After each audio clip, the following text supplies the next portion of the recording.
আসসালামু আলাইকুম। বাচ্চাদের টিফিনে দেয়া যায় এরকম একটি ঝটপট সিম্পল স্যান্ডউইচ রেসিপি নিয়ে আজকে হাজির হলাম। আশা করছি ভালো লাগবে। চলুন দেখে নেওয়া যাক। আপনি আমাদের চ্যানেলে নতুন হলে চ্যানেলটিকে সাবস্ক্রাইব করে অল নোটিফিকেশন অন করে রাখুন। সিম্পল স্যান্ডউইচ তৈরি করার জন্য প্রথমে একটা বাটিতে আমি একটি ডিম ভেঙে নিচ্ছি। তো আপনি এখানে ডিমের জায়গায় কিন্তু চিকেনটাও দিতে পারেন। তো সিম্পলভাবে শেয়ার করছি, এজন্য আজকের এই স্যান্ডউইচটা আমি ডিম দিয়েই তৈরি করে দেখাবো। সামান্য একটু লবণ দিয়ে খুব ভালোভাবে ফেটে নিচ্ছি। তারপর একটা প্যানের মধ্যে একদম সামান্য পরিমাণে তেল দিয়ে দিচ্ছি। এবার ফেটে রাখা ডিমটা দিয়ে দিচ্ছি। তারপর চুলার আঁচটা মিডিয়ামে রেখে আমি এই ডিমটাকে একদম ঝুরা করে ভেজে নিচ্ছি। তো দেখুন ডিমটা কিন্তু ঝুরা করে ভেজে নেওয়া হয়ে গেছে।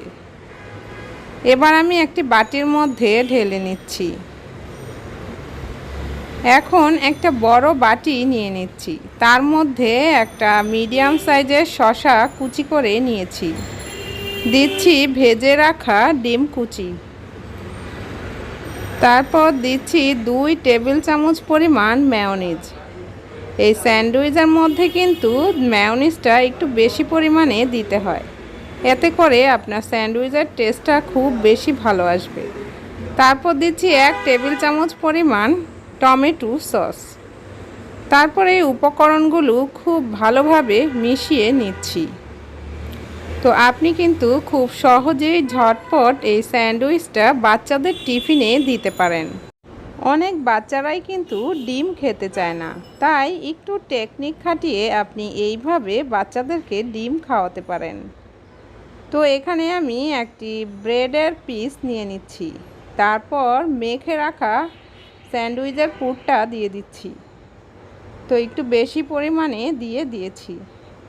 এখন এটার উপরে আমি আরেকটা ব্রেডের পিস দিয়ে দিচ্ছি। তারপর হাতের সাহায্যে সামান্য আলতোভাবে একটু চেপে নিচ্ছি। এবার একটি ছুরির সাহায্যে কেটে নিচ্ছি।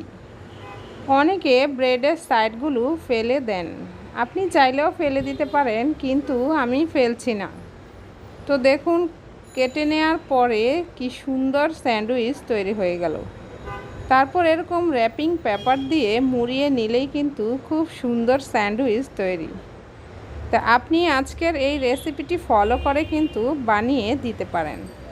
বাচ্চা এবং বড় সবাই কিন্তু খুব মজা করে খাবে। রেসিপিটি ভালো লাগলে লাইক দেওয়ার অনুরোধ রইল। আল্লাহ হাফেজ।